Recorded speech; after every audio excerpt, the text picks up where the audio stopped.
रात को क्यों फोन किया रे? याद आ रही? मैं क्या तेरा गर्लफ्रेंड है क्या रे? पागल हो गया ये तो? अभी एक लाफा मारूंगा उधर आके। कुतरे फोन रख, फोन रख। तू है ना कल सूर्या, मैं बता दे रहा, फोन रख, फोन रख भैया। तू दारू पिया है क्या? तू रुक उधर, उधर ही रुक, तेरा पूरा नशा उतारता हूं मैं।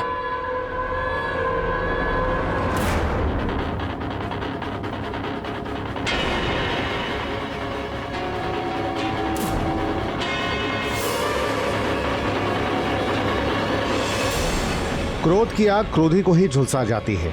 किसी का फोन आया, क्रोध का पारा चढ़ा, इंसान ने आगे देखा ना पीछे और चल दिया, जैसे कि पूना के वीरेन बिरडे के केस में आई।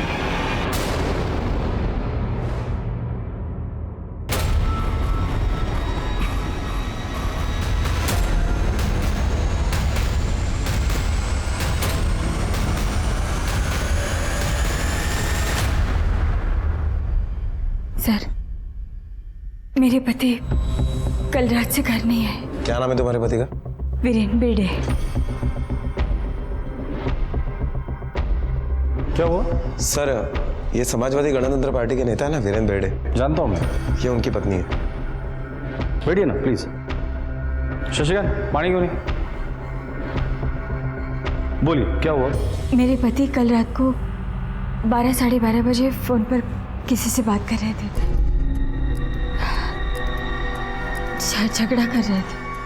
वो घर से बाहर गए और अब तक लौटे नहीं साहब। किसका फोन आया था? किसके साथ झगड़ा चल रहा था? वो नहीं मालूम, लेकिन जिस किसी से भी बात कर रहे थे चिल्ला कर बात कर रहे थे, कह रहे थे कि रुक तो अभी मैं आता हूँ, ऐसा बोलकर निकले। मैंने पूछा भी कहाँ जा रहे हैं, लेकिन नहीं पता है। खुद की गाड़ी लेकर गए थे? हाँ। गाड़ी का नंबर बोलिए। MS-12-2949। मोबाइल नंबर भी बोलिए। 44465484। ठीक है, घुस ले।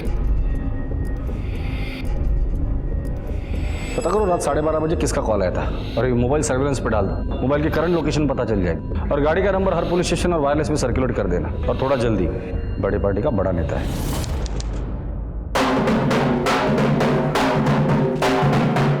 बड़ी पार्टी का बड़ा नेता बड़ा अतरंगी शख्स भी था।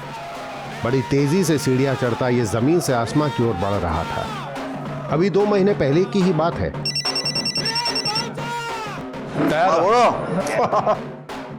टिकट तो मिलना था मेरे को। अरे क्या है, पार्टी हाईकमान मेरे काम से बहुत खुश है। ये इलेक्शन तो मैं जीत कर रहेगा।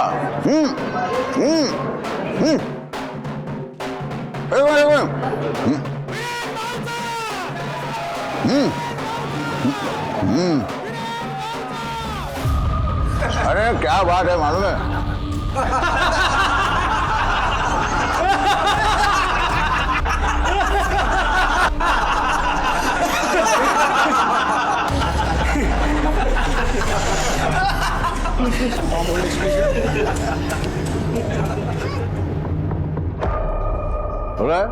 बड़ा ना?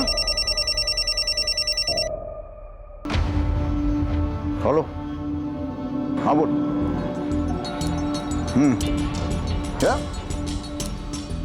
तू भी नसीमा डार्लिंग, तेरे को कैसे पूछ सकता हूँ मैं? हाँ? अरे तुम मेरे दिल में नहीं, तुम मेरे हार्ट में रहती है, समझे? हार्ट में इधर। हाँ हाँ, टिकट मिलने की पार्टी तो तेरे को ही दूंगा मैं सबसे पहले। आज शाम को।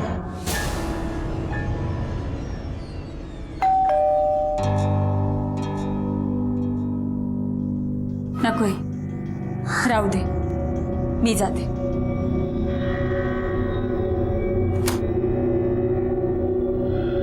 टाइम क्या हो रहा है पता है आपको? टाइम क्या हो रहा है पता है आपको?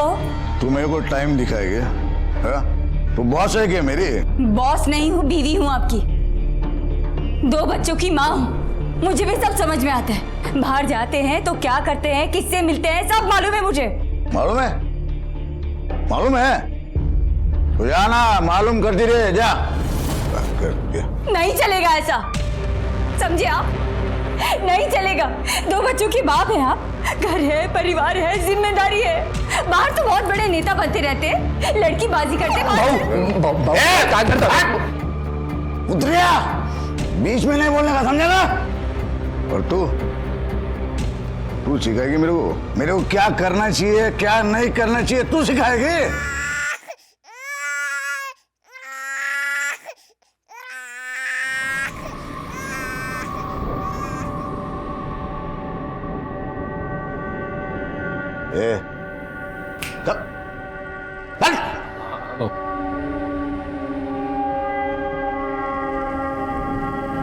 मजा किरकिरा कर दिया साला।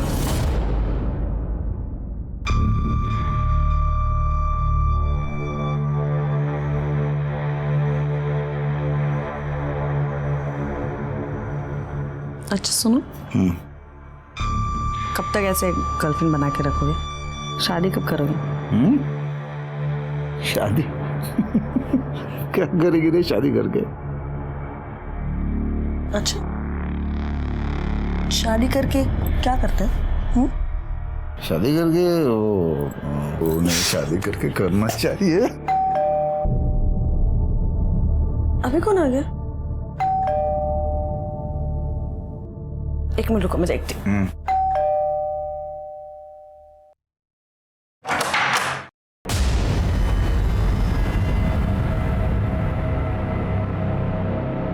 वहीनी तू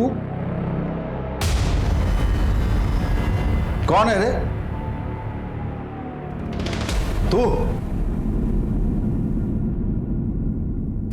तू कैसे आई यहाँ पे? तुम्हारी गर्लफ्रेंड को देखने आई हूँ। देखने आई हूँ कि 2 बच्चों के बाप की गर्लफ्रेंड कैसी होती है। भाऊ इलेक्शन सर पे है, सब लोग देख रहे हैं, बात बाहर आ जाएगी। भाऊ कर लेना तमाशा। चल निकल अभी यहाँ से, निकल। दरवाजा बंद कर ले। आजा, साड़ी में तो तूफान लग रही है तू। चल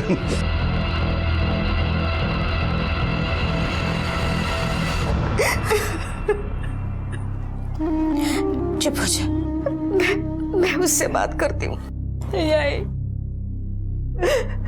भाई तू बात मत करना उससे, तेरे साथ बदतमीजी करेगा वो।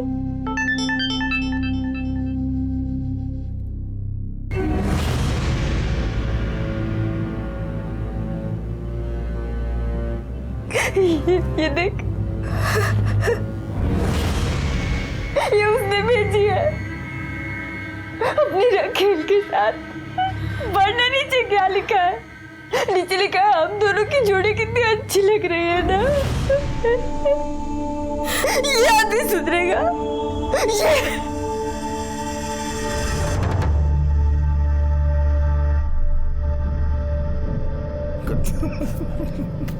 क्या कर रहा?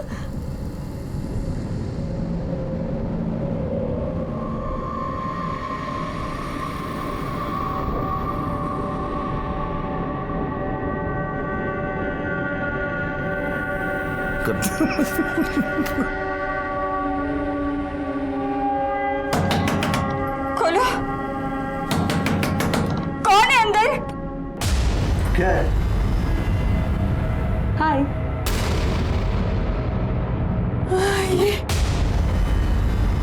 ये यहाँ पे? अरे मैं उसके घर जाता हूँ तो तेरे को पसंद नहीं है, इसके लिए उसको ही अपने घर बुला लिया। अब तो ठीक है, बाय, गुड नाइट। चल तो गुड नाइट भी बोल दिया। जा तू भी आराम से जा जा जा, गुड नाइट। मेरा भी गुड नाइट।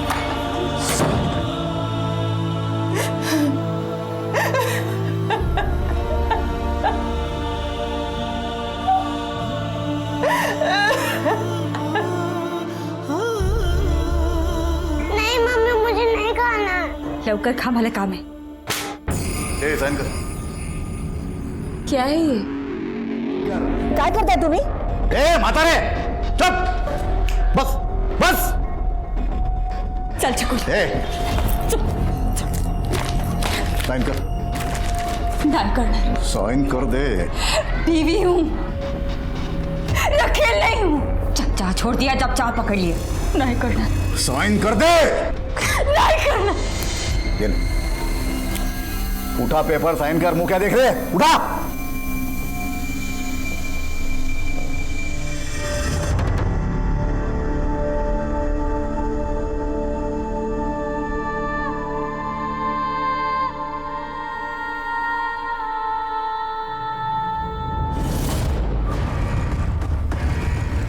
इस पे भी कर। प्रॉपर्टी के पेपर है, मेरी कमाई में से एक ढेला भी नहीं मिलने वाला तुझे। चल कर फटाफट।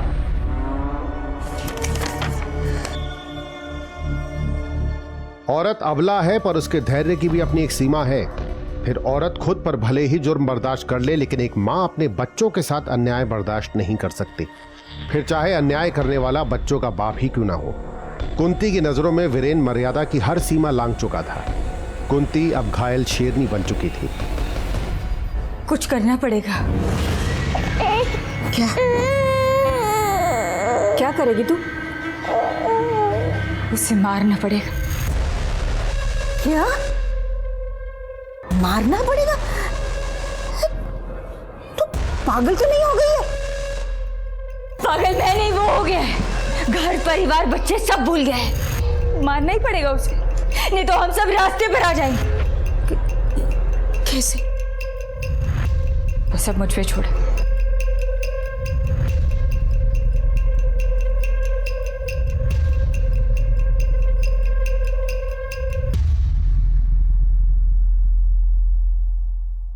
कुठे आहेस? घरी है।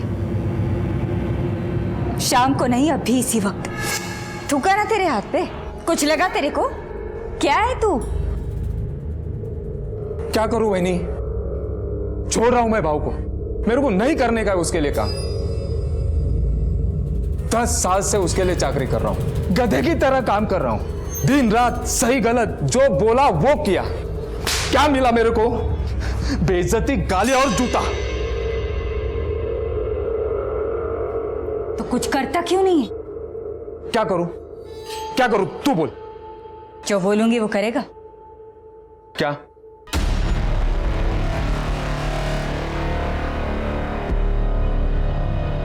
मर्डर में बेल होता है कि नहीं?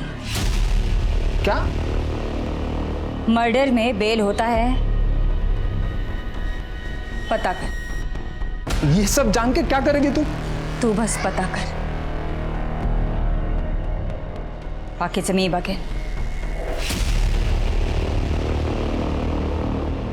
वो तेरा दोस्त हो ना? कौन? वही रहे जो मर्डर के केस में अंदर था। उसको बेल मिल गई क्या? अरे वो सब वकील पे डिपेंड करता है, वकील पे, उसको पता होगा, मेरे को नहीं पता। तो पूछना तेरे वकील से कौन मिला उसको। क्या देखो? ऐसे रे, मैं जानना चाहता। मिला ना फोन? मिला रे। ठीक है, अभी तू बोल रहा है तो मिलाता हूँ फोन। हाँ भोसले साहब, मैं बात कर रहा। हाँ, वो मेरा दोस्त है ना शिगरे, जिसने मर्डर किया था, उसको बेल मिल गई। मर्डर मध्ये बेल मिळते वहिनी। पण ये सब जान के तू करेगी क्या?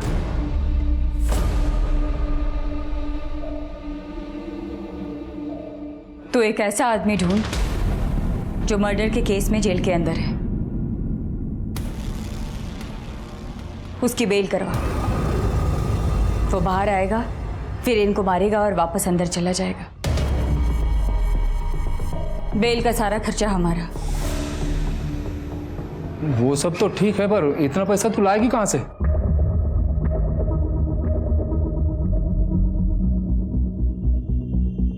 एगे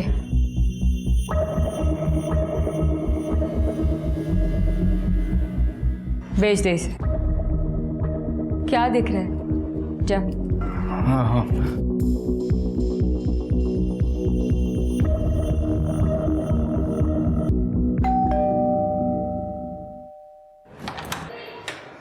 वही बिक गया। हाँ, ये अब जल्दी ढूंढ उस आदमी को। किसको? क्या किसको? वही जो आदमी अंदर है, जिसे तू बेल पर छुड़वाएगा, जो मर्डर करेगा। छुटकारा चाहिए ना तुझे भी और मुझे भी। हाँ, तो क्या देख रहे हैं? जाना जल्दी, जाना। हाँ हाँ।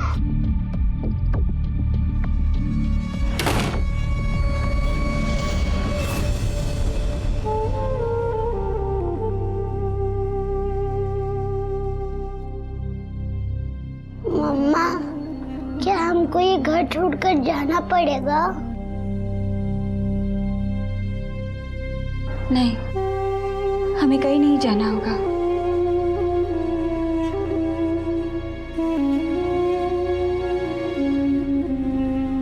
दो दिन में सब ठीक हो जाएगा।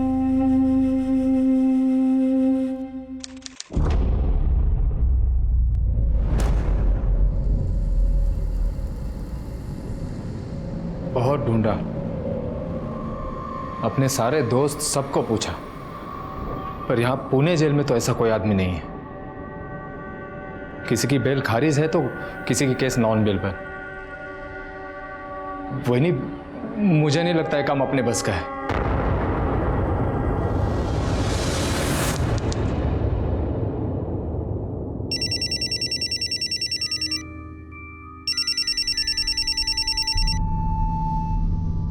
हेलो, मैं क्या तेरा गर्लफ्रेंड है क्या रे? रुक, उधर ही रुक, तेरा पूरा नशा उतारता हूं मैं।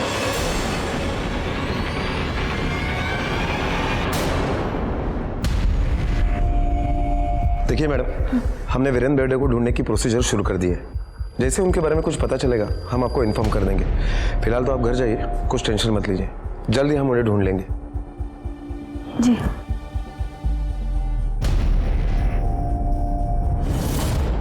सर, वीरेंद्र का मोबाइल अभी भी स्विच ऑफ आ रहा है, इसलिए उसका इस वक्त का मोबाइल का लोकेशन साफ साफ पता नहीं चल पा रहा है। हाँ, लेकिन उसे कल रात 12:30 बजे एक फोन आया था। किसका नंबर है? सर, शास्त्री नगर के एक पीसीओ का था। पीसीओ से कॉल आया था उसे? हाँ sir. Hello. Okay okay sir, Virendra की गाड़ी का पता चल गया है। चलो चेक करो गाड़ी को।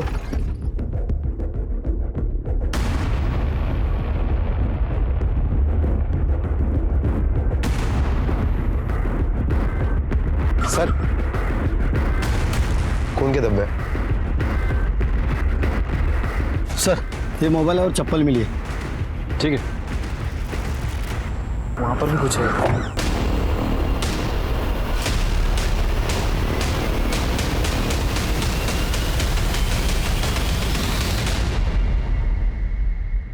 सर, चेहरा काफी झुलस चुका है। गाड़ी में खून के निशान है, इसका मतलब इसका मर्डर कहीं और हुआ है। फिर यहाँ लाकर इसकी पहचान मिटाने के लिए चेहरा जलाया गया है। पहले वैसे लीडर लगता है, वीरे नहीं होना चाहिए। एक काम करो, फॉरेंसिक को बुला और बॉडी पोस्टमार्टम के लिए भेज दो। ओके। और एक गाड़ी का इस्तेमाल हुआ है। इस आसपास के एरिया में अगर कहीं सीसीटीवी मिलता है तो उसका फुटेज चेक कर, और वीरेंद्र बेर्डे की बीवी को शिनाख्त के लिए बुला लेना। Okay sir.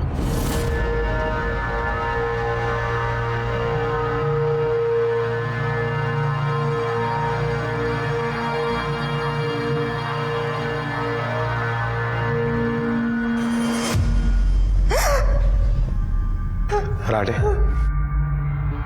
ये चप्पल और ये मोबाइल हमें वीरेंद्र की गाड़ी में मिले, और ये जले हुए कपड़े इस बॉडी पर। जरा ठीक तरह से देखकर बताइए, क्या ये वीरेंद्र के ही है? ये उनके है।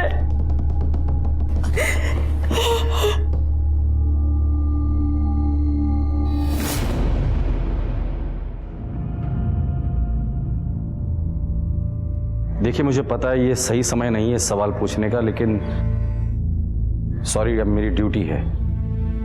आपको किसी पर शक है? आप वीरेंद्र जी के साथ काम करते हैं ना? जी। कितने सालों से? 10 साल। साहब का कोई नया पुराना दुश्मन? नहीं, दुश्मन तो कोई नहीं। देखिए, वीरेंद्र जी के बारे में अगर किसी कोई मेरी तबीयत नहीं ठीक लग रही, घर चले।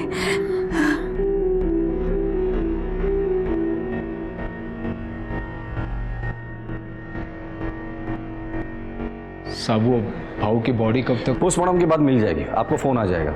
भाऊ के कातिलों को छोड़ेंगे नहीं हम, वो जो कोई भी होगा घसीट कर लॉकअप तक लेकर आएंगे।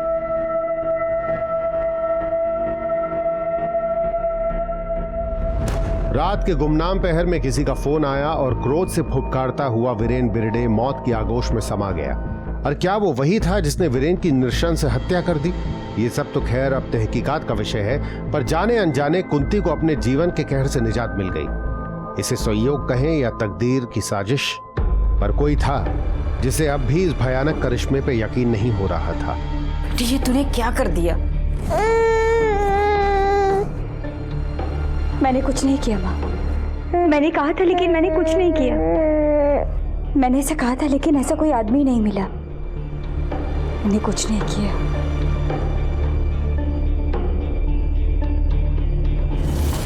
सर, जिस पीसीओ से वीरेन को फोन आया था वो इसी दुकान का है। अरे साहब, आप मैं तो आपके पास ही आने वाला था। क्यों? कल रात कोई ताला तोड़ के अंदर घुसा था साहब। क्या चोरी हुआ यहाँ से? वही तो ना, कुछ चोरी नहीं हुआ, एक पेपरमैन की गोली तक नहीं गई। ये चालू है? हाँ, एकदम बराबर।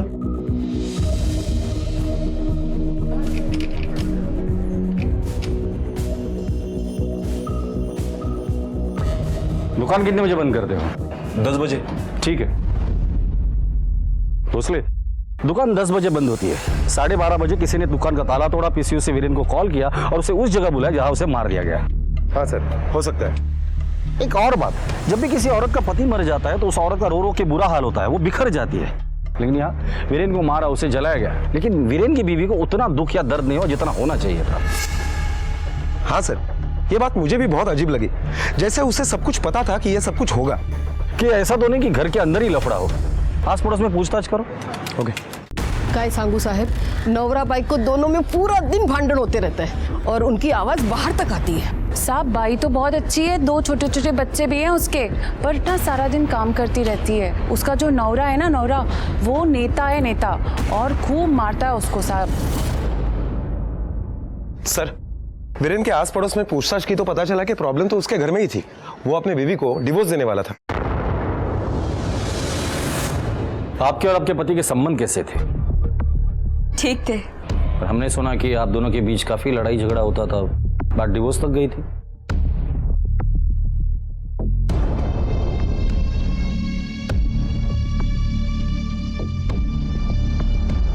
ये देखिए, डिवोर्स और प्रॉपर्टी के पेपर्स दोनों साइन करवा लिए थे। और किसके लिए?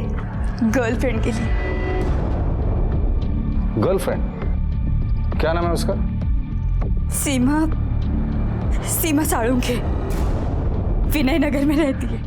क्या उस दिन आपके पति इसी लड़की से मिलने गए थे? मुझे नहीं पता। आपके पति का कोई वकील भी है? वही जिसने ये मनहूस पेपर्स बनवाए। जी सर, ये पेपर वीरेन ने मुझसे ही बनवाए थे। ये कोई 1 महीना पहले। मैंने कहा था कि कोई फ़ायदा नहीं है ये पेपर बनवाने का, क्योंकि तुम्हारी बीवी कोर्ट में मुकर जाएगी। लेकिन फिर भी वो अपनी बीवी से ये पेपर पर साइन करा कर ले आया, क्योंकि वो अपनी वाइफ को कुछ देना नहीं चाहता था। लेकिन सर, वीरेन ने ये पेपर कभी कोर्ट में सबमिट नहीं किया। क्यों? उसने मुझे बताया कि इलेक्शन आने वाला है, अगर मैं अपनी बीवी से डाइवोर्स लूँगा तो मेरी इमेज ख़राब हो जाएगी, पब्लिक में भी और पार्टी में भी। लेकिन सर, उसके बाद से सीमा साळुंखे, कोई उसकी गर्लफ्रेंड है, उसका बार बार मेरे पास फ़ोन आ रहा है। उसका कहना है कि अगर वीरेन ने अपनी वाइफ को डिवोर्स नहीं दिया तो फिर देखना मैं उसका क्या हाल करती। ठीक है, थैंक यू। Okay sir.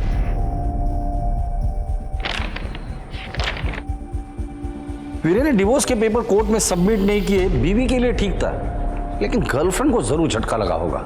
हाँ सर, इसी लड़की के लिए वीरेन अपनी बीवी को डिवोर्स दे रहा था। शायद इस लड़की का वीरेन के प्रॉपर्टी में भी इंटरेस्ट हो। क्या नाम बताया उसका? सर, सीमा साळुंखे, वीरेन नगर में रहती है। वीरेन बेड़े के साथ क्या रिश्ता है तुम्हारा? वो शादी करने वाला था मुझसे। तो की शादी? नहीं, मुकर गया। 2 साल तक हमारा अफेयर चला। उसने कहा था कि वो अपनी वाइफ को डिवोर्स देकर मुझसे शादी करेगा। तुमने तो उसके लॉयर के साथ भी बात की थी ना फोन पे? हाँ, की थी। तब मुझे पता चला कि उसने डिवोर्स के पेपर्स बनवाए थे, अपनी वाइफ से साइन भी लिया था, पर कोर्ट में जमा नहीं किया। तो तुमने पूछा नहीं वीरेन को? उसने मेरा फोन ही नहीं उठाया। फिर मैंने उसके खास आदमी राघव से बात की, उससे कहा मेरी मदद करने को। तुम कुछ तो करो ना राघव, तुम तो सब जानते हो ना। अभी मैं क्या कर सकता हूँ इसमें? तुम उससे बात करो ना, वो मेरा फोन तक नहीं उठा रहा। और तुम्हें क्या लगता है भाऊ मेरी बात सुन लेगा? मेरी क्या इज्जत है उसके सामने, तुम्हें पता नहीं है क्या? अरे मैं तो खुद ही। तो मैं क्या करूं राघव, मैं कहाँ जाऊं? 2 साल से उसने मेरे साथ, मेरी कोई इज्जत है या नहीं? मुझे कुछ समझ में नहीं आ रहा मैं क्या करूं। देखो मैं कोशिश करता हूँ। फिर राघव ने मुझे ताई से मिलवाया। कौन ताई? वो वीरेन की पार्टी की लीडर है, मुक्ता ताई। तो उसने मदद की तुम्हारी? उन्होंने मेरी बात आराम से सुनी और उन्होंने कहा कि वो मेरी मदद करेंगी। फिर वीरेन बेर्डे का मर्डर हो गया। भोसले, ये एक पॉलिटिकल मर्डर भी तो हो सकता है। एक काम करो, ये वीरेन जिस पार्टी के लिए काम करता था उसके किसी वर्कर को बुला कर लेकर आओ, या फिर ऐसे आदमी को लेकर आओ जो यहाँ की सारी पार्टियों की खबर रखता हो।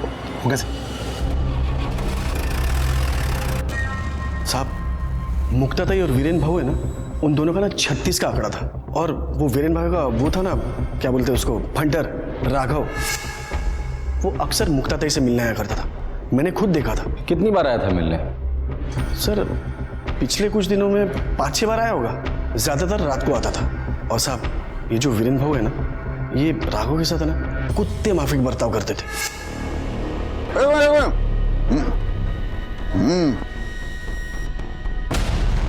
अरे क्या बात है मालूम है वो।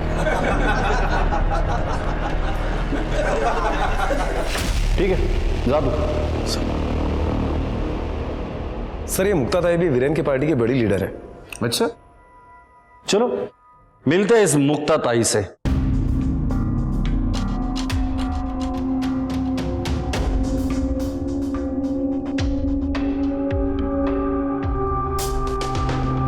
वीरेन बेर्डे, भगवान इसकी आत्मा को शांति दे। जबान का बड़ा कड़वा था, लफड़े वाला भी था साहब। इस बार पार्टी का टिकट भी उसे 4 साल से शास्त्री नगर इलाके से काउंसिल इलेक्शन में मैं खड़ी रहती थी। बराबर? एकदम बराबर। अरे अनकॉन्टेस्टेड जीती अपनी ताई।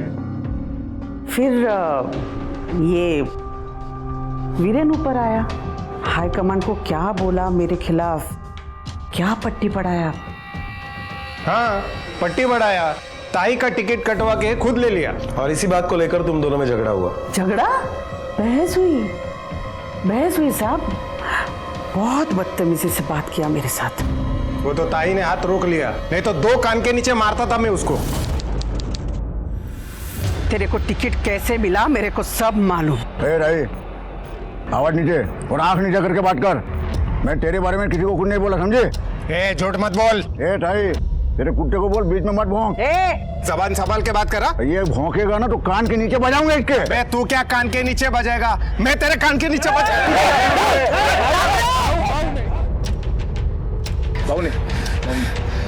चल, इसको तो मैं बाद में देखती है। चल। मैं तो इतनी भली कि खुद उसके पास सुलह करने गई। मिठाई और गुलाब लेके। लक्षा सुधिया, आपका काम तो हो गया समझ लो।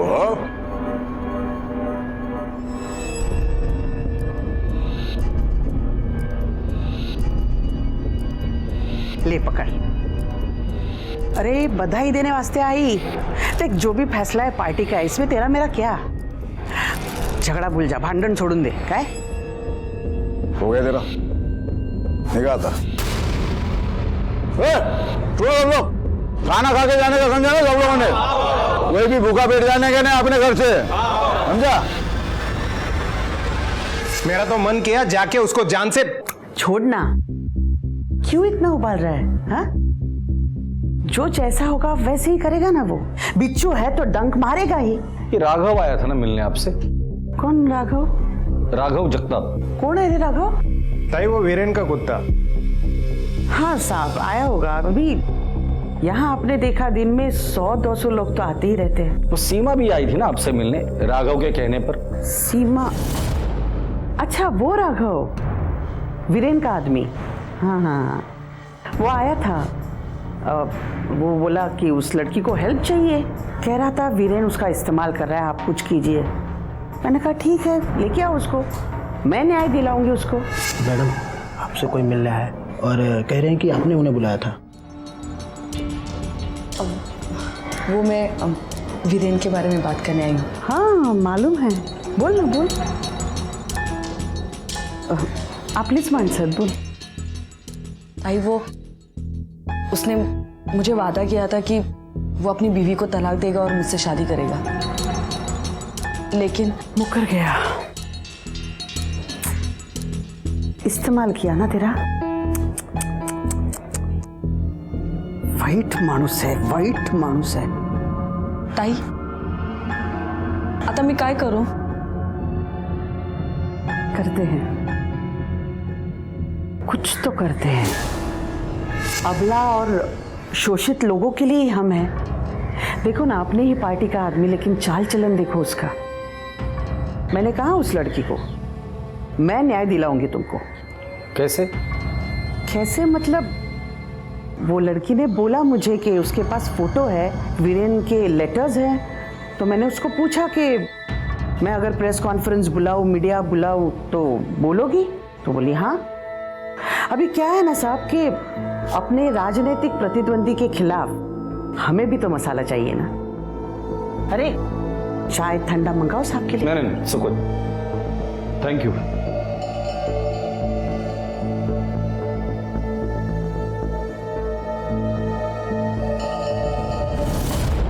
ये मुक्ताबाई तो बहुत शातिर है, हम पुलिस वालों को बेवकूफ समझती। मुझे तो लगता है इन सब की मिली भगत है। हाँ सर, मुझे भी ऐसा ही लग रहा है कि इनमें से किसी एक ने अपना काम निकालने के लिए वीरेन की हत्या कर दी। किसी एक ने फिर या इन सब ने मिलकर। इस राघव की कुंडली निकालो, बुला लो उसे पुलिस स्टेशन। ओके। राघव, तुम तो वीरेन भाऊ के खास आदमी हो ना? हो सर। और ये वीरेन भाऊ और मुक्ताताई, इन दोनों का 36 का आंकड़ा है। हो सर। तो मुक्ताताई से मिलने तुम क्यों जाते थे? अरे साहब, मैं तंग आ गया था वीरेन भाऊ से। आप नहीं जानते वो आदमी। जानता हूं मैं, सब जानता हूं। आगे बोले। तो मैंने सोच लिया था वीरेन भाऊ के साथ काम नहीं करूंगा, किसी और नेता के साथ काम करूंगा, इसलिए मुक्ताताई से मिलने गया था। तो मुक्ताताई से काम मांगने गया था तू? हो सर। फिर मुक्ताताई बोली मेरे साथ काम करना है तो वीरेन भाऊ की सारी खबर देनी पड़ेगी। तो सीमा को भी तू ही लेके गया था ना मुक्ताताई के पास? सीमा मेरे पास आई थी मदद मांगने के लिए। वो क्या है ना साहब, वीरेन भाऊ का और सीमा का अफेयर था। वीरेन भाऊ ने शादी का प्रॉमिस भी किया था, लेकिन फिर मुकर गया। तो मुक्ताताई को मैंने ये बात बोली थी। मुक्ताताई बोली सीमा को मेरे पास लेके आना, मैं मदद करूंगी, इसलिए ले गया था साहब। जिस दिन वीरेन का मर्डर हुआ तुम कहाँ थे? घर पे था साहब। पूरे दिन? नहीं साहब, पूरा दिन तो भाऊ के साथ था। रात को 8 बजे घर पे गया।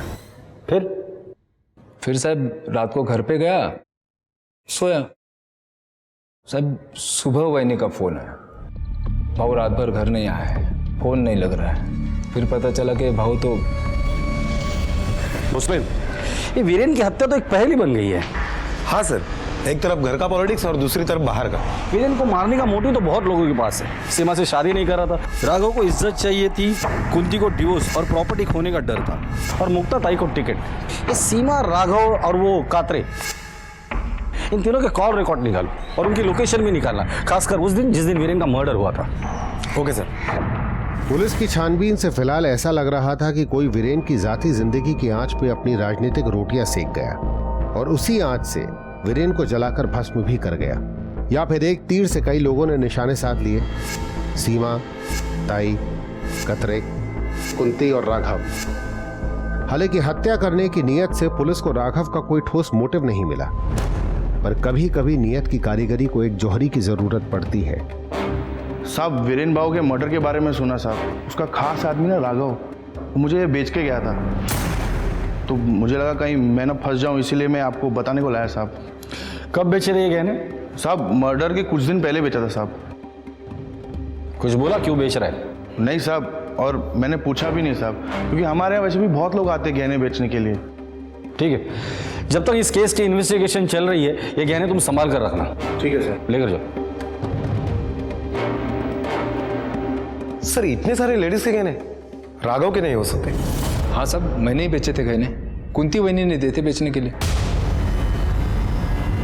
हाँ साहब, मैंने ही दिए थे गहने राघव को बेचने के लिए। क्यों? बच्चों को क्या खिलाती साहब? घर में 1 रुपया नहीं था, घर का राशन भी खत्म हो गया था और सारे पैसे वो अपनी गर्लफ्रेंड पर उड़ाते थे। मैं क्या करती? मुझे देने पड़े गहने बेचने के लिए। घर चलाने के लिए इतना पैसा? लाखों रुपए के गहने थे वो। आपको दिखाए थे ना मैंने पेपर्स, प्रॉपर्टी और डिवोर्स के साइन करवा लिए थे मुझसे। अगर वो मुझे घर से निकाल देते तो कहाँ जाती? रास्ते पर? बच्चों को कहाँ रखती? क्या खिलाती? मेरे पास कोई और रास्ता नहीं था। उनको बताती ना तो मेरे पास से सारे गहने ले लेते, इसलिए बिना बताए राघव को दे दिए थे बेचने के। वीरेन की पोस्टमार्टम रिपोर्ट देखने के बाद लगता है कि वीरेन की हत्या में 1 से ज्यादा लोग शामिल थे। हाँ सर, रिपोर्ट के अकॉर्डिंग मौत गला दबाने की वजह से हुई है, पर उसके सर पर भी भारी चीज से वार किया गया और बाद में ले जाकर उसे जंगल में फेंक दिया गया। ये किसी एक आदमी का काम नहीं हो सकता। और वीरेन की बॉडी जहां मिली थी वहां और भी गाड़ियों के निशान मिले थे। हो सकता है कि लोकल बदमाश इसमें इन्वॉल्व हो। जितने भी हिस्ट्री शीटर है सबको उठाकर लेकर आओ।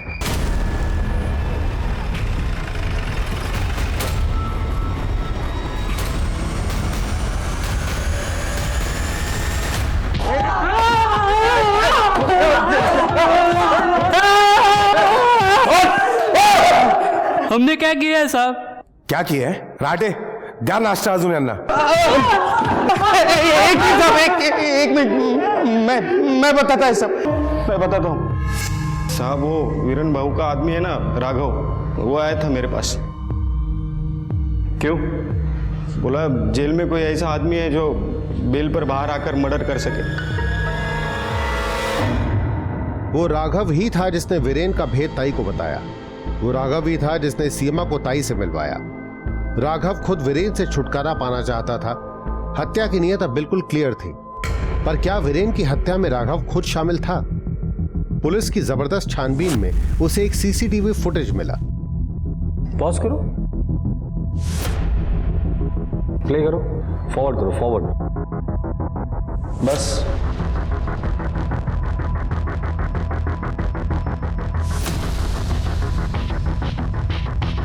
11 बजे ये घर से निकला और 2:30 बजे घर पर वापस आया। सर, कात्रे, सीमा और राघव, इन तीनों के कॉल रिकॉर्ड्स और लोकेशन के डिटेल्स आ गए हैं। कात्रे और सीमा 18 मार्च को अपने घर पर ही थे, लेकिन शाम को 5 बजे के बाद राघव का फोन स्विच ऑफ हो गया।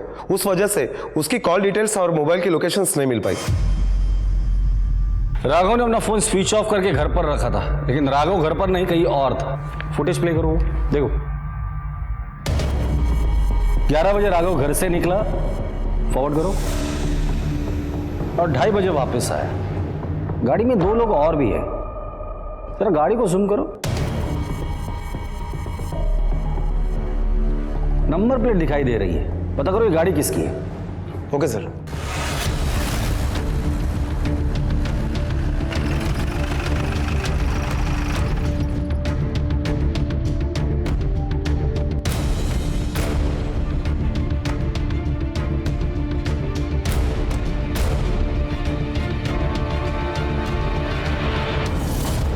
ये क्या बोल रहे हैं साहब? मैंने मारा भाऊ को, मैंने। साहब ये सच है कि मैं भाऊ से खुश नहीं था। भाऊ मुझे टॉर्चर करता था, हर रोज मुझे बेइज्जत करता था। लेकिन साहब मैंने उसका 10 साल नौकरी किया है, इज्जत करता था मैं उनकी। मैं कैसे मार सकता हूं उनको?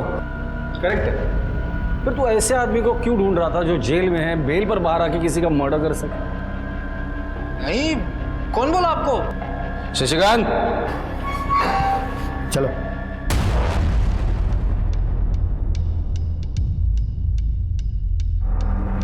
कुछ याद आया?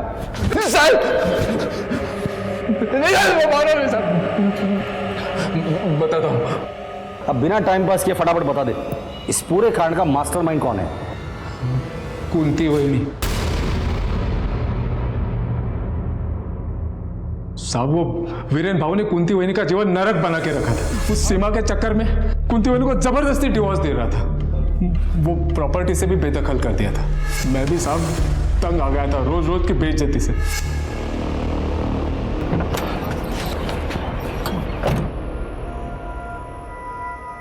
मैं तेरे को बोला था जूता पॉलिश करने के लिए। ठीक है, कूली लग रहा हूं मैं। चल जल्दी फड़का मार। भाऊ अभी इधर फड़का कब से? टाइम पास काय को करते रहे? रुमाल है ना तेरे पास? तो चल ना, चल जल्दी, चल चल चल चल। हाँ बाबू, हाँ बोल। कुंती वहिनी बोली प्लान बनाते हैं, कोई ऐसा आदमी ढूंढ जो बेल पे बाहर आके मर्डर कर सके। मैंने ढूंढा भी साहब, पर यहाँ पुणे जेल में तो ऐसा कोई आदमी नहीं है। मुझे नहीं लगता है काम अपने बस का है। तो तू करना फिर। मैं देती हूँ पैसा।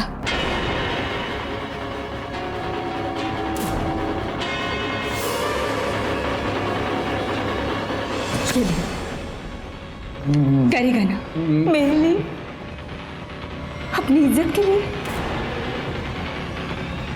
करेगा ना?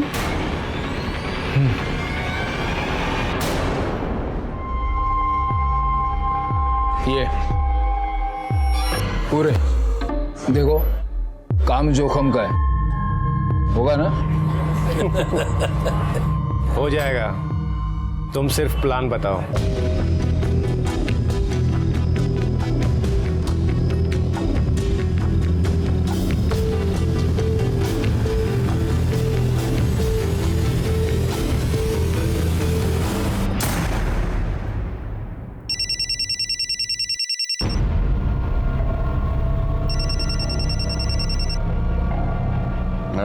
हेलो भाऊ, मैं राघव। इतनी रात को क्यों फोन किया रे?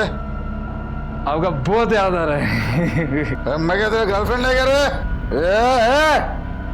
अभी एक लाफा मारूंगा उधर आके। आना। ये कुतरिया खोल रख।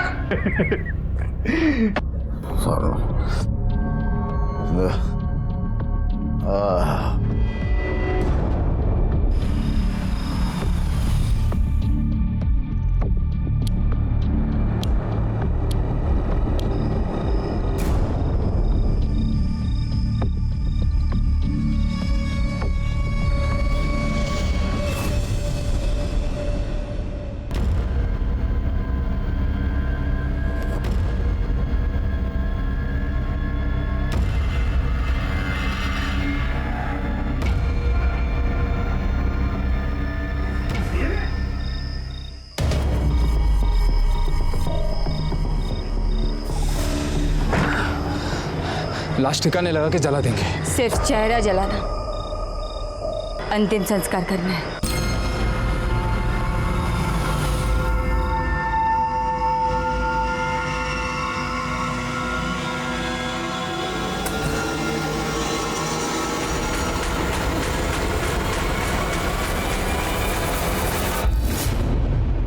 हत्या या अपराध कभी किसी समस्या का समाधान नहीं हो सकता।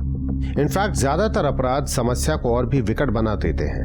अब कौन संभालेगा कुंती के बच्चों को? क्या अब उनको बरसों अपनी माँ के बिना जीना पड़ेगा? कुंती एक बेहद फिक्रमंद माँ थी, पर उसके आगे अपराध के अतिरिक्त और भी तो रास्ते थे।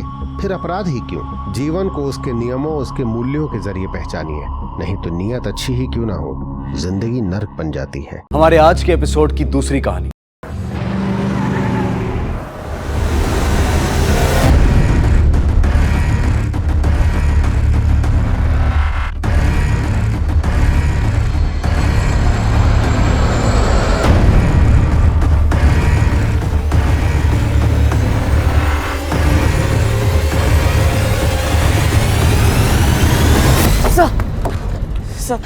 सर मेरी बहन को कुछ हो गया सर। सर आप प्लीज मेरी मदद कीजिए ना सर। क्या हो गया? वो अब तक घर नहीं लौटी है सर। सब पता नहीं कहाँ चली गई है। एक मिनट, एक शांत हो जाओ, डिटेल में बताओ क्या हुआ। नॉर्मली 5 बजे तक आ जाती है सर, बट आज अब तक नहीं आई है सर। एक मिनट। नहीं सर, मुझे लगता है ना उसने कुछ तो किया होगा सर। उसने कुछ तो किया होगा। एक मिनट, किसने क्या किया है? हमारा बाप सर। वो एक नंबर का आदमी। मुझे लगता है ना मेरी बहन को कुछ किया होगा सर। वो मेरी बहन को कुछ भी कर सकता है सर।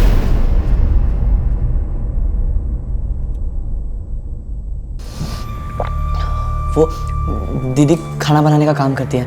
वो सितिया कॉम्प्लेक्स है ना, वहाँ पे 5 साढ़े 5 बजे तक घर आ जाती है और उसी टाइम मैं भी कॉलेज से घर आता हूँ। आखिरी बार कब मिले थे उससे? हाँ, आज सवेरे ही सर, वो रोज की तरह जब काम पे निकल रही थी तब। बाबा, बाबा आपका टिफिन रेडी है। ए चल उठ, तो बच्चा नहीं है अभी कि तेरी बहन तेरे पीछे लग लग के तुझे कॉलेज भेजे, मर मर के तेरा ख्याल रखे। चल उठ। मुझसे ज्यादा ख्याल तो तुम्हारा रखती है, जो चाहिए वो लेके देती है। ये तो बकवास हो गया तो। बाबा, अरे मूछे नहीं निकली इसकी, बराबरी कर रहा है मेरी। तुम्हारे इतना नालायक नहीं हो जो तुमसे बराबरी करूंगा, समझे? क्या बोला? जाने दीजिए ना, गलती से बोल दिया होगा इसने। पापा आप ये टिफिन लीजिए और जाइए, आपको मुझे भी तो छोड़ना है ना। बाबा जाइए ना। और क्यों रे, तू क्यों उनसे बार बार पंगा लेता रहता है? हाँ, देख लेना एक ना एक दिन कुछ ना कुछ हो जाएगा। दीदी का फोन कभी ऑफ नहीं आता, घर भी टाइम से आ जाती है, मतलब 5 के पहले तो आ ही जाती है। मेरा बाप भी अब तक घर नहीं आया सर। सब मुझे लगता है ना, सब उसी ने कुछ तो किया होगा सर। देखो, तुम्हारी बहन खो गई है, मैं तुम्हारी प्रॉब्लम समझ सकता हूँ, लेकिन अभी तक 24 घंटे नहीं हुए। 24 घंटे से पहले लीगली मिसिंग कंप्लेंट दर्ज नहीं होती। कुछ टाइम और वेट करके देख लेते, अगर वो आ जाती है अच्छी बात है, अगर नहीं आती तो कंप्लेंट दर्ज कर लेंगे, ठीक है?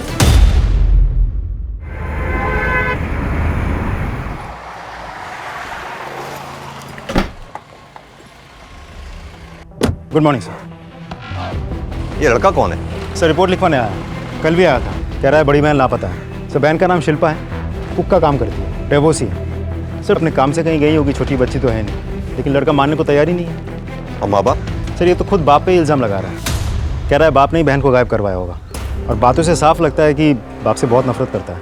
कोई फ़ोन वोन वगैरह? तो शिल्पा का फ़ोन तो स्विच ऑफ है, बाप का फ़ोन बज रहा था, वो भी स्विच ऑफ आ रहा है। सर अब तो 24 घंटे हो गए ना सर, प्लीज़ आप मेरी बहन को ढूंढिए ना सर। सर आपने बोला था ना। एक बार फिर से फ़ोन ट्राई करो। सर मैं सुबह से फ़ोन ट्राई कर रहा हूँ सर, अब उसका फ़ोन भी स्विच ऑफ आ रहा है। किसकी बात कर रहे हो? सर मेरे बाप की। सर वो आदमी कुछ भी कर सकता है सर, प्लीज़ मेरी बहन को ढूंढिए ना sir, please sir. Vijay, sir इसकी रिपोर्ट लिख लो, बहन की सारी डिटेल ले लो। चलो।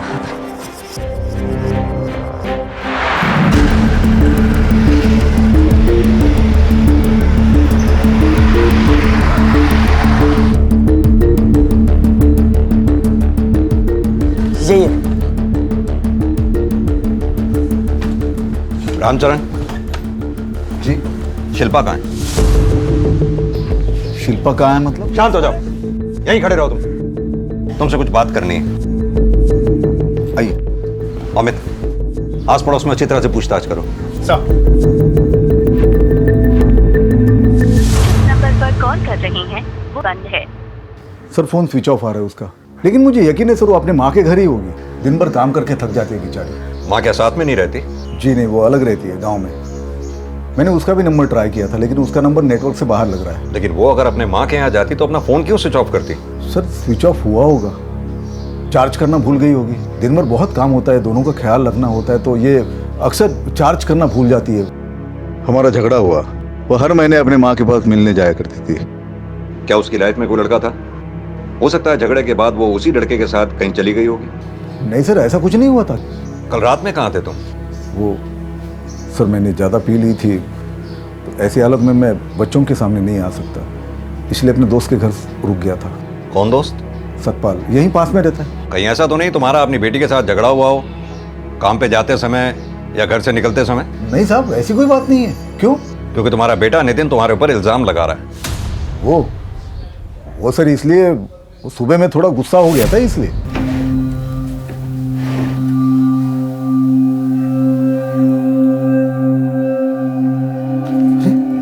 पैसे कहाँ गए?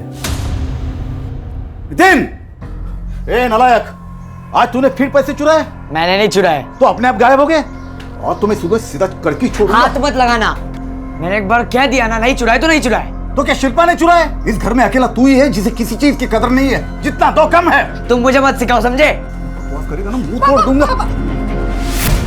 सब मुझे गुस्सा जल्दी आ जाता है, खास करके इस नितिन पर। ये हरकत ही ऐसे करता है, हर वक्त इसे पैसों की जरूरत होती है, सिर्फ दोस्तों के सामने दिखावा करने के लिए। अगर पैसे ना दे तो गालियां देता है, अनाप शनाप बकता है। दुश्मन समझता है बाप को, पैसे देने से मना करे तो चोरी करता है।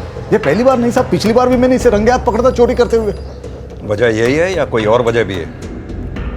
और वजह हो सकती है, शादी हो गई थी उसकी, लेकिन उसका पति नालायक निकला, उससे भी अलग होना पड़ा। ये शिल्पा है ना जी, बड़ी सीधी सादी और भोली वाली मेहनती लड़की है सर जी। ये ज्यादा किसी से बात नहीं करती, हाँ मिलती सबसे हंस के। साहब हमेशा गुस्सा होकर ऐसे ही बवाल करता है। तो सीधा साधा आदमी, शादीशुदा। बाकी वो शिल्पा मेरी शॉप पे आती है तो इसी बहाने कुछ बातचीत हो जाती है।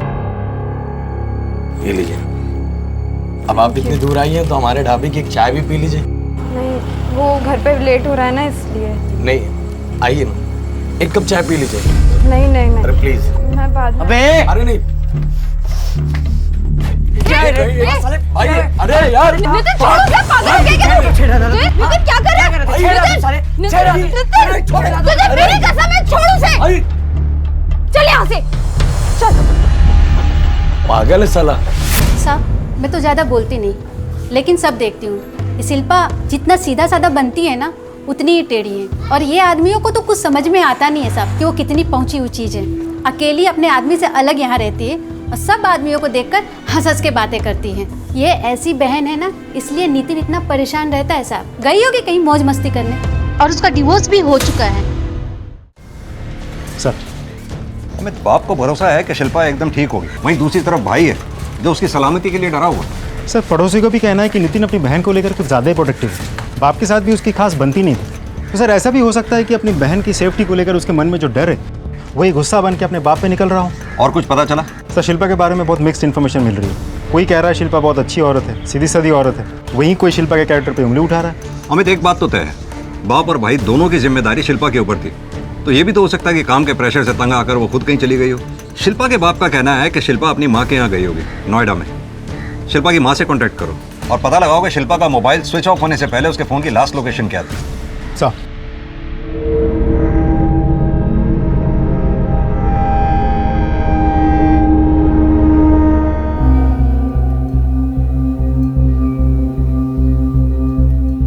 नितिन, नितिन क्या कर रहे हो? मैं कुछ भी करूं, तुझसे मतलब? बेटा क्या हो गया तुझे? तुम मुझ पर इल्जाम क्यों लगा रहे हो? बेटा शिल्पा की फिक्र मुझे भी है। वो अपनी माँ के घर होगी, ठीक होगी, वो आ जाएगी। देख, अपना झूठ अपने पास रख। बेवकूफ बना रहा है ना, बाकी सबको बना, मुझे नहीं, समझा? अरे चल।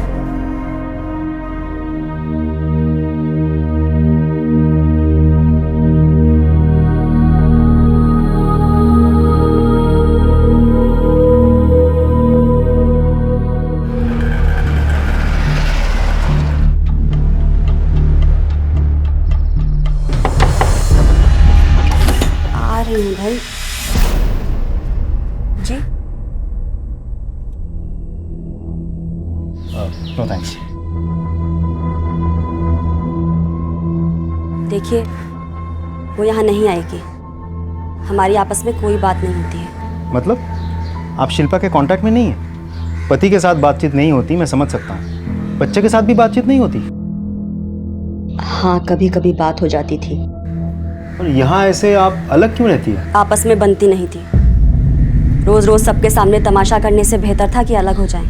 लेकिन वो तो देखिए साहब, मेरा उन लोगों से अब कोई लेना देना नहीं है। कितने सालों से ना तो मेरी उनसे कोई बात हुई और ना ही मिलना। इसलिए आप मुझसे पूछताछ करके अपना समय बर्बाद कर रहे हैं। अरे आपकी बेटी जिंदा है या नहीं है, कहाँ है, गायब है, गुमशुदा है, लापता है, आपको इन सारी चीज़ों से कोई लेना देना नहीं है।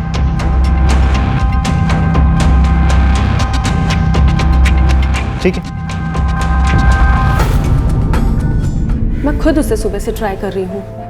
आई वॉज वेरी अपसेट कि उसने बिना बताए छुट्टी ले ली, but now I am feeling sorry for her. Is she all right?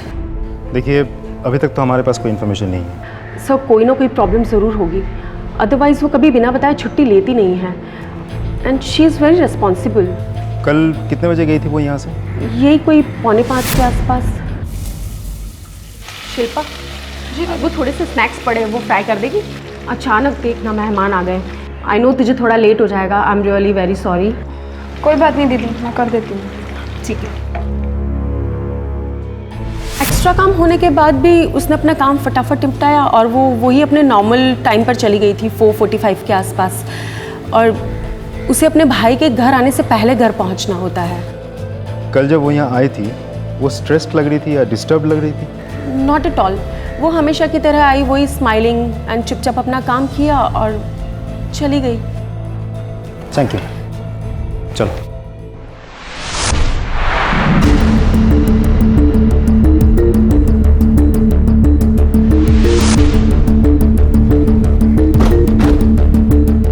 Shilpa 4:45 को निकलकर करीब 5 या 5:15 तक घर पहुंच जाती है। शायद घर पहुंचने के लिए वो यही रास्ता लेती होगी। विजय, चारों तरफ अच्छे से पूछताछ करो, देखो किसी ने कुछ तो देखा होगा। सर चलो।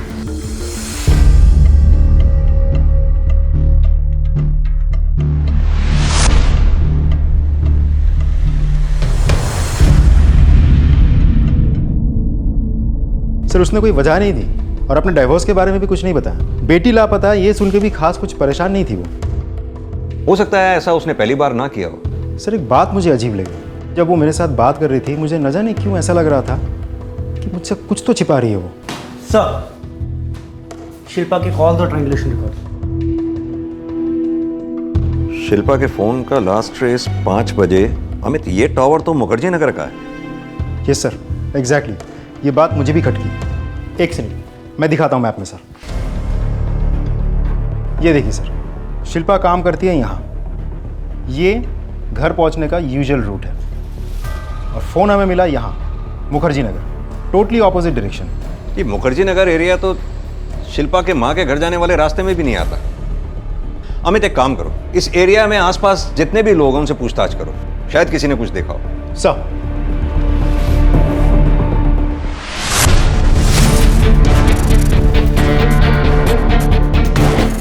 विजय, ट्रायंगुलेशन रिकॉर्ड के हिसाब से शिल्पा का फोन यहीं कहीं स्विच ऑफ हुआ था। पूरा एरिया अच्छे से चेक करो। सर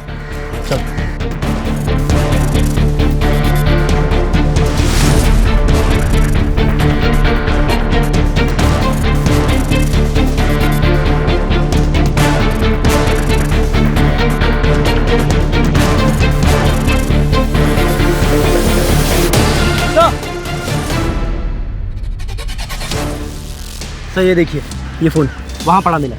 देखो स्विच ऑन होता है कि नहीं। हो रहा है सर।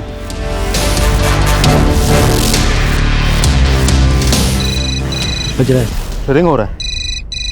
मोबाइल स्विच ऑफ करके यहाँ क्यों पड़ा है? बैटरी तो अभी भी है। सर हो सकता है कि वो ये चाहती हो कि उसे कोई ट्रेस ना कर सके, इसीलिए स्विच ऑफ कर दिया हो। विजय, पूरा एरिया अच्छे से चेक करो, थाने में बात करो, एक और टीम बुलवाओ ताकि ज़्यादा से ज़्यादा एरिया कवर हो सके। और इस एरिया में आने जाने वाली सभी बसेस, टैक्सी, रिक्शा, सबसे पूछताछ करो। सर किसी ने कुछ तो देखा होगा। जी। हेलो।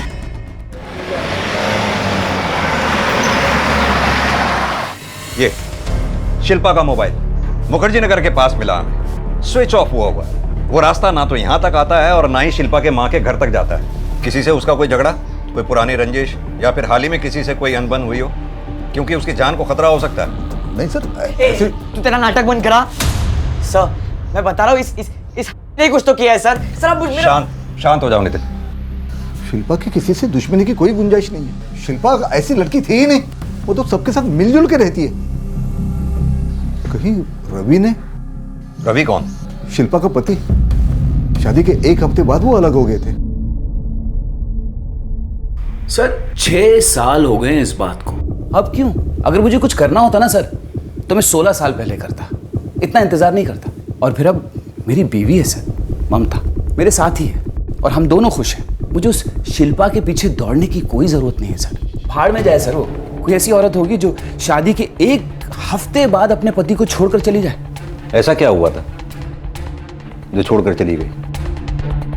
भगवान जाने, मुझे तो नहीं मालूम सर। लौट कर आती, कुछ बताती, बात करती तो पता चलता ना सर। मैके गई थी किसी पूजा पाठ के चक्कर में, बस ना वो वापस आई ना मुझे उससे मिलनी थी। कल रात कहाँ थे तुम? कल रात घर पे ही था सर। और कहाँ जाऊँगा? हाँ आते आते देर हो गई थी सर, वो मैं ओवर टाइम कर रहा था ना इसलिए। कितने बजे लौटे थे?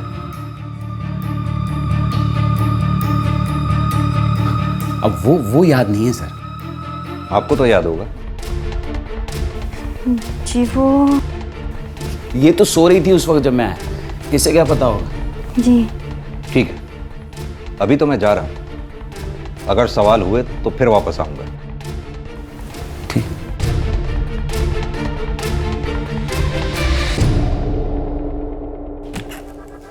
कल तुम पूरी रात भर घर से बाहर थे, झूठ क्यों बोला? कहाँ थे?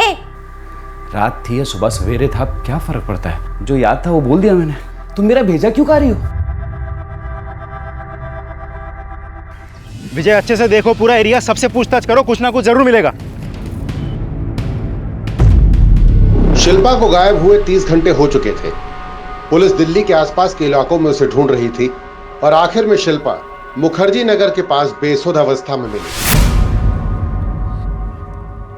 जिंदा है, एम्बुलेंस बुलाओ।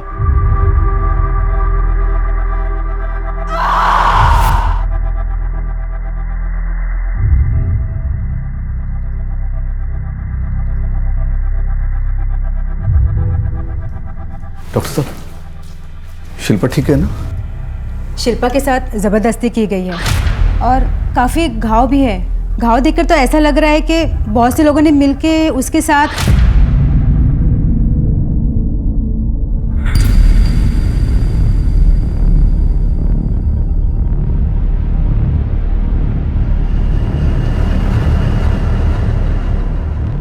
क्या शिल्पा से हम बात कर सकते हैं?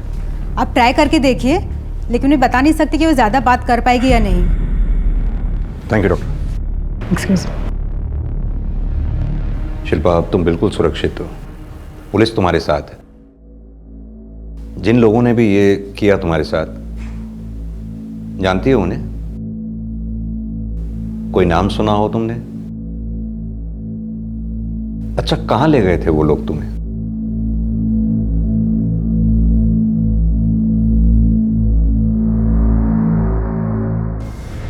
सर शिल्पा तो कुछ बोल ही नहीं रही है। हमें जिसको भी शिल्पा जानती है पता करो उस वक्त उस एरिया में कौन कौन वहां मौजूद था जहां शिल्पा मिली।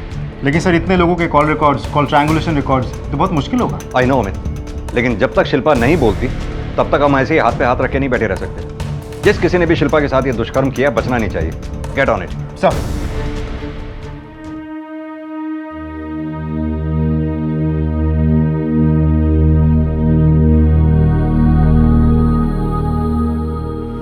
बेटा सब ठीक हो जाएगा। हाँ, मेरी बहादुर बच्ची है ना, कुछ नहीं हुआ बेटा। अभी तो बहुत काम करना है तुम्हें। और तुम्हारे पापा है ना तुम्हारे साथ।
पापा, मैं चाय ला रही हूँ, पहले चाय पी लीजिए।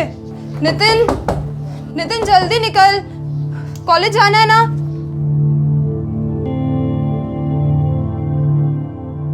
ये लीजिए पापा, आपका डब्बा भी रेडी है, मैं लेकर आती हूँ। सुनो, मैं रुक जाऊं तुम्हारे साथ? अब जाइए, मैं ठीक हूँ।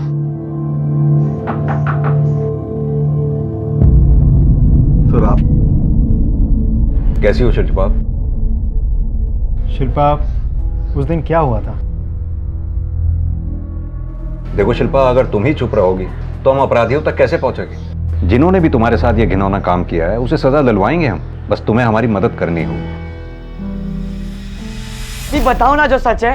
अब क्यों इस आदमी की मदद कर रहे हो दी? क्यों इसे बचा रहे हो? ये आदमी किसी चीज के लायक नहीं है दी। बेकार में आप इसकी मदद कर रही हो दी। दी बताओ ना, यही था ना जो आपको वहां कहीं तो छोड़ के आया दी? दी भाड़ में जाए आदमी।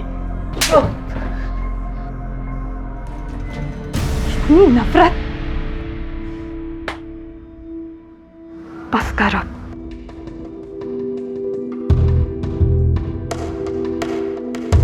आओ बैठो।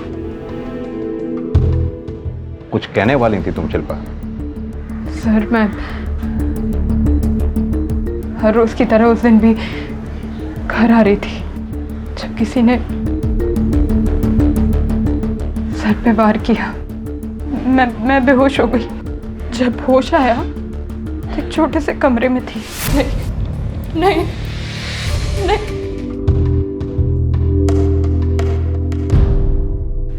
जैसे ही वहां से मौका मिला मैं भाग गई।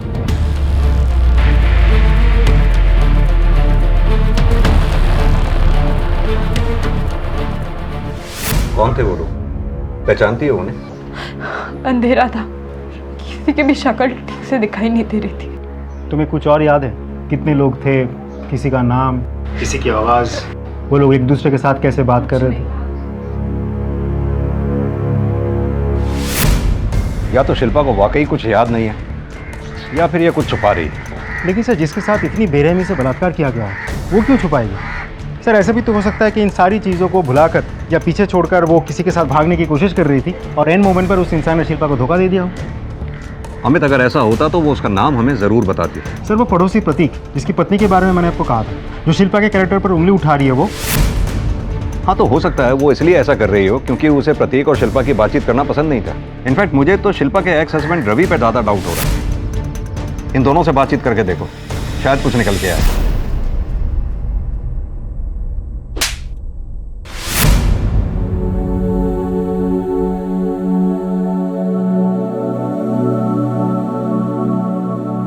सॉरी,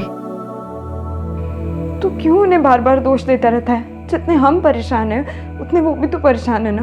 और ये सब करके क्यों आई है तो यहाँ? उसकी तरफदारी करने आई है? तुझे उसकी चिंता है ना, तू जा उसके पास। मैं जीव या मरो तुझे क्या फर्क पड़ता है ना? तू जा यहाँ से, तू जा यहाँ। दीदी दीदी दीदी दीदी दीदी क्या हुआ? दीदी आप बैठो ना। दीदी क्या हुआ? दीदी मैंने जानबूझ के आपको धक्का नहीं दिया दी।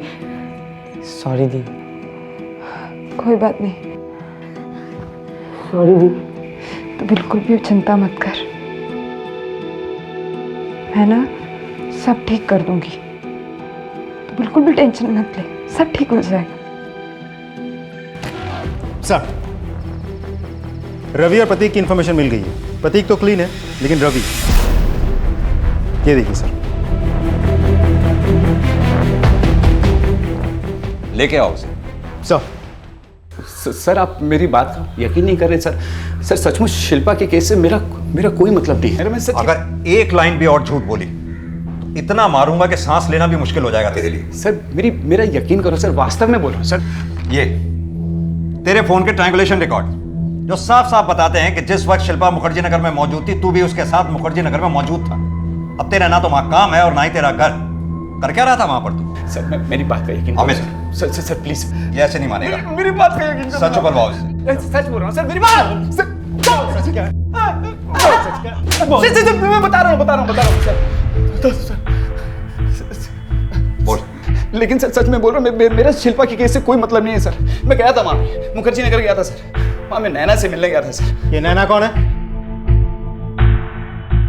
साहब, मेरी गर्लफ्रेंड है साहब। आपने अचानक उस दिन मेरी बीवी के सामने पूछ लिया तो मुझे झूठ बोलना पड़ा। कल रात घर पे ही था सर। हाँ, आते आते देर हो गई थी सर। वो मैं ओवर टाइम कर रहा था ना। लेकिन साहब मैं अभी सच बोल रहा हूँ, मेरा शिल्पा के केस में कोई मतलब नहीं है। नैना का मैं आपको फोन नंबर देता हूँ, उसका एड्रेस देता हूँ, आप उससे पूछो और वो सब कुछ बता देगी साहब। मैं तो उसके बारे में सोचता तक नहीं हूँ सर। शिल्पा को तो जैसे शादी ही नहीं करनी थी साहब, दूर दूर रहती थी। अरे शादी वाले दिन तो उसने मुझे हाथ तक लगाने नहीं दिया साहब। मैंने तो कोई जल्दबाजी भी नहीं की, रुका रहा मैं। मुझे लगा कि धीरे धीरे समझ जाएगी वो, लेकिन एक दिन उसे अपने मैके जाना था किसी पूजा पाठ के चक्कर में और वो चली गई, फिर नहीं आई लौट के वो। मैंने बहुत इंतजार किया साहब। मैंने सोचा कि मैं उसके घर जाता हूं और उसको लेकर आता हूं।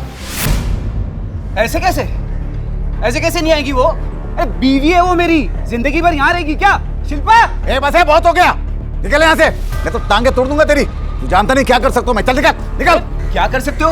भगा के नहीं लाया उसे, शादी की है उससे मैंने। तेरी शादी हुई थी, अब खत्म हो गई। तुमको पेपर भेज देता हूँ, साइन करके भेज देना। चल निकल, अभी निकल यहाँ से। अरे चल निकल बोला ना। चल।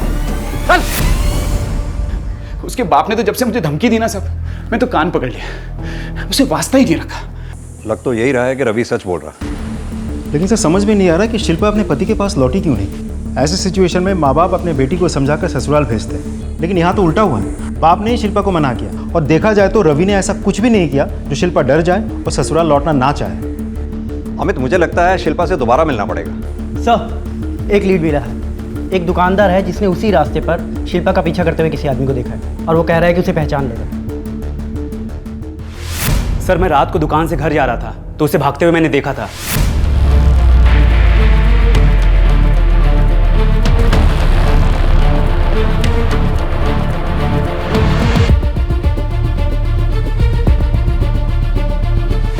और ये सब देखकर तुम अपने घर चले गए।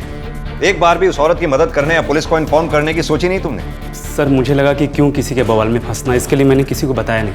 वो औरत तकलीफ में थी, तुम्हें साफ साफ दिख रहा था। उसकी मदद करने की बजाय कैसे इंसान हो तुम? सर तुमने कांस्टेबल को बताया कि तुम उस आदमी को पहचान लोगे? हाँ मैं पहचान लूंगा सर। शक्ल की हर एक डिटेल याद करके बता पाओगे अच्छे से? अच्छे से बता दूंगा सर। उसके हिसाब से हम स्केच बनवाएंगे।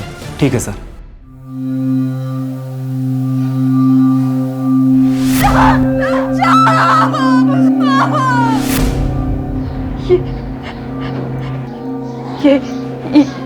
यही है। कौन है ये? पहचानती है उसे? नहीं। अमित, इसे हर हाल में जल्द से जल्द ढूंढना होगा।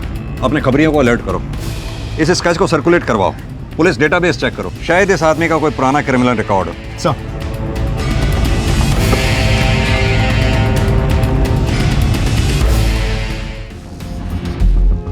सर शिल्पा का रेपिस्ट जिसका स्केच बनवाया था हमने मिल गया। रिकॉर्ड में नाम है उसका नाम है मदन राय। छोटी मोटी चोरियाँ, छोटे मोटे दंगे फसाद करता रहता। अपने खबरियों को काम पे लगा दिया है। साथ ही hotels, lodges, safe houses, local अड्डे में चेकिंग हो रही है। बहुत जल्द कुछ ना कुछ मिल जाएगा। गुड अमित।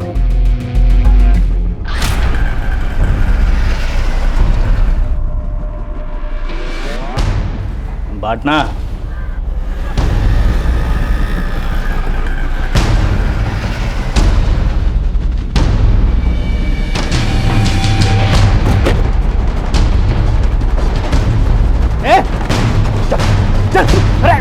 क्या हुआ साहब? क्या साहब मैं नहीं जानता उस लड़की को साहब।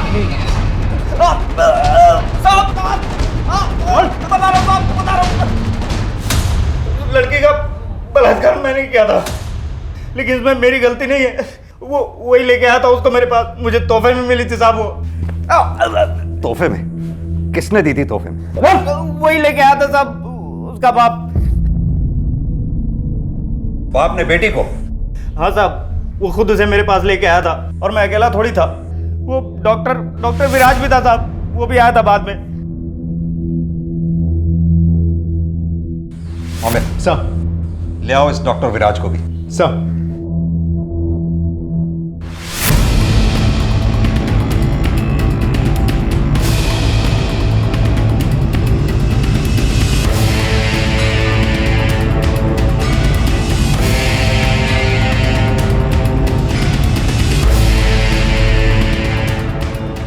सर क्लिनिक 2 दिन से बंद है।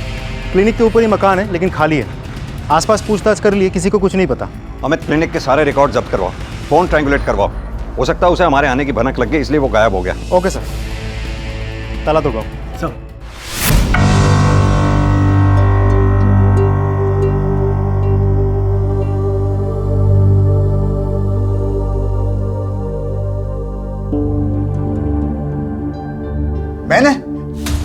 मैंने अपनी बेटी के साथ ये सब कुछ किया? सर मेरी बेटी है वो, कोई खिलौना नहीं जो इस तरह तोहफे में मैं किसी को। तो मदन क्या झूठ बोल रहा है? हाँ झूठी बोल रहा है वो, कोई साजिश रच रहा है मेरे खिलाफ, किसी ने जरूर उकसाया उससे। सर मैं उसको ठीक से जानता तक नहीं। हाँ हम एक ही फैक्ट्री में एक साथ काम करते, बस इतना ही। कभी मैंने उससे पैसे उधार लिए थे, लेकिन ये मदन मेरी बेटी के साथ ये सब कुछ करके इल्जाम मुझ पर थोपेगा ऐसा मुझे कभी लगा नहीं था सर। एक फैक्ट्री में काम करते हो, उससे पैसे उधार लिए थे, लेकिन जब मैंने तुम्हें स्केच दिखाया था तब क्यों पहचानने से इनकार कर दिया था? तब क्यों बोलती बंद हो गई थी? उस मैं तस्वीर देख के नहीं पहचान पाया था, पर मुझे नहीं लगा था कि मदन मेरे साथ ऐसा कुछ कर सकता है। और डॉक्टर विराज? डॉक्टर विराज, उनका क्या लेना देना है? पहचानते हो या नहीं? हाँ वो हमारे फैक्ट्री के बगल में उनका दवाखाना है सर, मैंने उनसे भी पैसे उधार लिए है सर। डॉक्टर विराज और मदन ये दोनों मिलके मेरे खिलाफ साजिश कर रहे हैं, कुछ मुझे फंसाने की कोशिश कर रहे हैं, या फिर और कोई है जो मुझसे दुश्मनी निकालने के लिए ये सब करवा रहा है इनसे। ये आइए, इसे पूछिए इससे। सर ये क्या बोल रहे हैं आप? हाँ मेरे पापा? सर वो आपको झूठ बोल रहे हैं।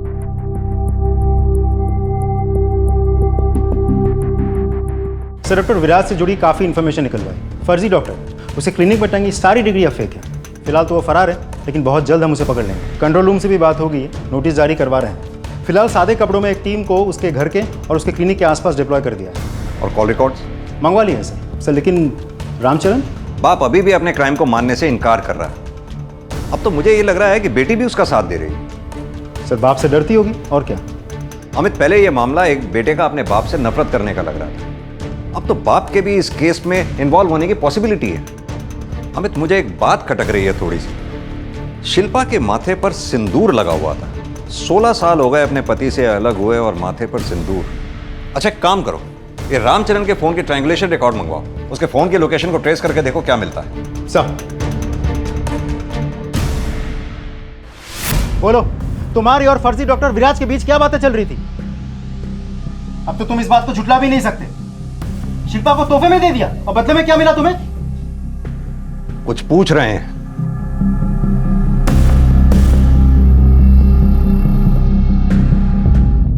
सीधी तरह से बता, डॉक्टर विराज से कांटेक्ट में क्यों था तू?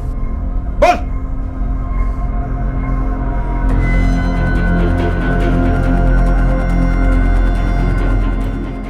वो गोलियां देता था, दवाखाने में सैंपल आता था, मुझे आदत लग गई थी और जब उसने गोलियां देना बंद कर दिया तब इनके बटुए से मैंने कुछ पैसे चुराए और मैंने उसको गोलियों के बदले में दिया और कुछ नहीं किया मैंने।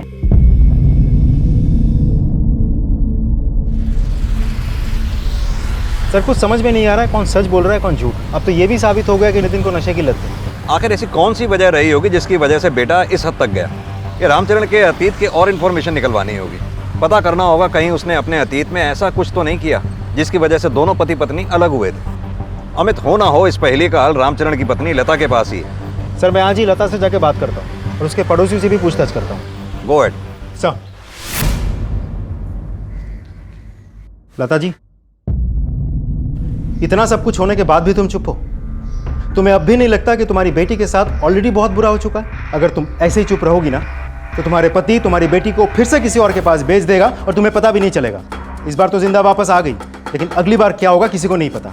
वो तुम्हारे साथ भी ऐसा ही करता था ना, इसलिए तुमने उसे छोड़ दिया था। मैंने तुम्हारे जैसी ना माँ नहीं देखी। उस आदमी के पास अपने बच्चों को छोड़कर चली गई थी तुम। अरे क्या हुआ, बोलोगी कुछ प्रॉब्लम है? डरती हो किसी से? बेइज्जत होने का डर है? अपनी बेटी के बारे में सोचो उस पर क्या बीती होगी, उस पर क्या बीत रही होगी। अगर तुम अपनी बेटी से जरा सा भी प्यार करती हो ना तो अपना मुंह खोलो और सच बताओ।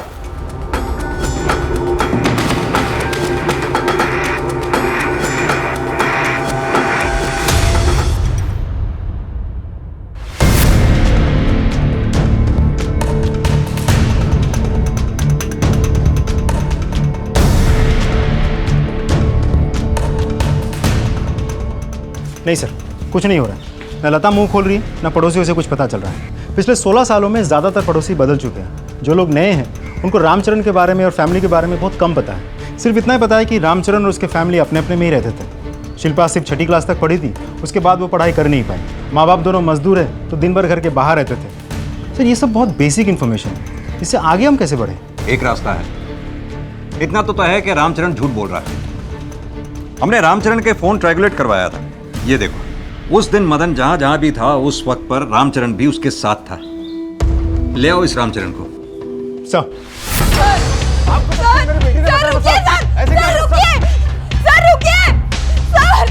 मत लेके जाइए उन्हें। जाने दो। बाप के लाने के लायक भी नहीं था वो। अगर तू शिल्पा को मदन के पास लेके नहीं गया था तो तेरे कॉल ट्रायंगुलेशन रिकॉर्ड से हमें यह कैसे पता चलता है कि तू मदन के साथ उस दिन उस वक्त वहीं था? सर और कोई चारा नहीं था मेरे पास। वो डॉक्टर विराज और मदन से मैंने पैसे लिए थे, वो वसूलने के लिए मुझे धमकी दे रहे थे कि पैसे तो हम वसूल करेंगे, इस तरह से नहीं तो उस तरह से। और सुन बे, अगर पैसे नहीं दिए ना तो तेरी बेटी को उठा कर ले जाऊंगा। मदन समझा? साहब मैंने बहुत कोशिश की, मैंने बहुत कोशिश की पैसे जमा करने की, लेकिन ये नालायक नितिन मुझसे पैसे चुराता था। तो आखिर में मेरी हिम्मत टूट गई साहब। अगर वो लोग मेरी शिल्पा को उठा के लेके जाते तो मेरी बच्ची को बहुत तकलीफ देते, इसलिए मैं खुद, मुझे यकीन था कि शिल्पा किसी न किसी तरह मान जाएगी और वो लोग उसे जल्दी छोड़ देंगे। और इसलिए तूने खुद अपनी बेटी को उनके हवाले कर दिया। ये घटिया ख्याल तेरे दिमाग में आने से पहले हमारे पास आने का ख्याल तेरे दिमाग में नहीं आया? कितना घटिया इंसान है।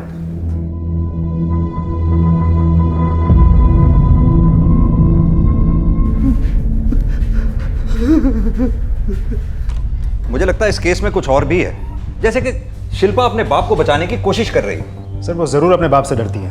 नहीं अमित, उसकी आंखों में डर नहीं, कुछ और ही दिखता है। जैसे उसके बाप के बहुत एहसान हो उसमें, इतना बड़ा एहसान कि वो अपने ऊपर हुए सारे अत्याचार सह गई अपने बाप के लिए। सर हैरानी वाली बात तो ये है कि बेटा अपने बाप से उतनी नफरत करता है, लेकिन अपनी बहन की उतनी ही इज्जत भी करता है। शायद माँ के चले जाने के बाद भाई को उसी ने बड़ा किया होगा इसलिए। नहीं अमित, अभी भी कुछ ऐसा है जो हम मिस कर रहे हैं इस केस में। सर शिल्पा की माँ लता आई और वो कुछ बात करना चाहती है। आपने सही कहा था, मैं ही गलत थी जो अब तक चुप रही। शिल्पा के बाप को जेल में बंद करके आप लोगों ने एकदम सही किया। इसी लायक है वो आदमी। अब वो किसी को कोई नुकसान नहीं पहुंचा पाएगा। शिल्पा के बाप ने उसकी पढ़ाई छुड़वा दी ताकि वो घर के कामों में मदद कर सके। 12 साल की बच्ची थी वो। मेरे ही घर में मेरी ही पीठ के पीछे क्या कुछ चल रहा था।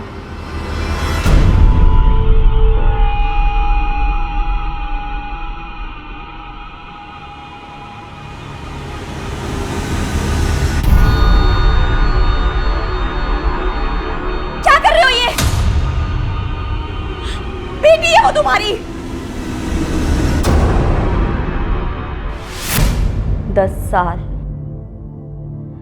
10 साल उसने अपनी बेटी के साथ लोगों के डर से, मैंने कभी किसी से कुछ नहीं कहा, बस जैसे तैसे करके शिल्पा की शादी करवा दी। लेकिन वो आदमी शादी के 1 हफ्ते बाद ही शिल्पा को घर वापस ले आया और फिर वही सब शुरू हो गया।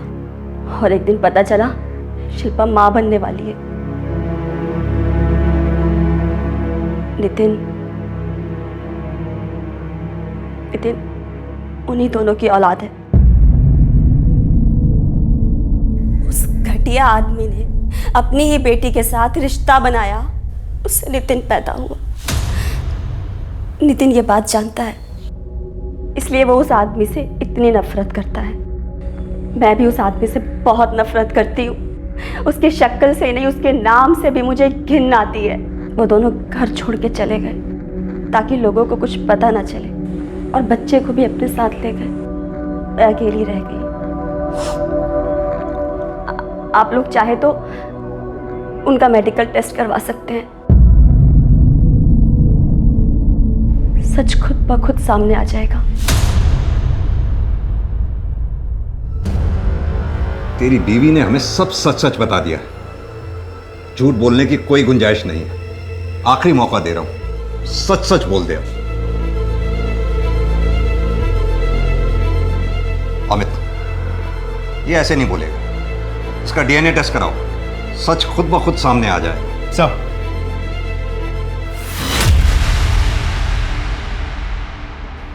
इतना बुरा भी नहीं था। शुरुआत में थोड़ा अजीब लगता था, दर्द भी होता था। छोटी थी ना मैं, पर बाद में सब कुछ ठीक हो गया। पापा ना हमेशा कहते थे कि बेटी का पहला प्यार उसका बाप ही होता है। पापा ने बहुत प्यार किया, बहुत ख्याल रखा मेरा। तब से मेरे लिए तो पापा भी वही और पति भी वही थे।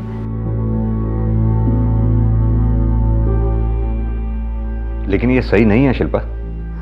मेरे लिए तो यही सही था सर, पर ठेस तब पहुंची जब पापा ने अपना प्यार किसी और के साथ बांट दिया। बहुत तकलीफ हुई, पर वो थे वहां।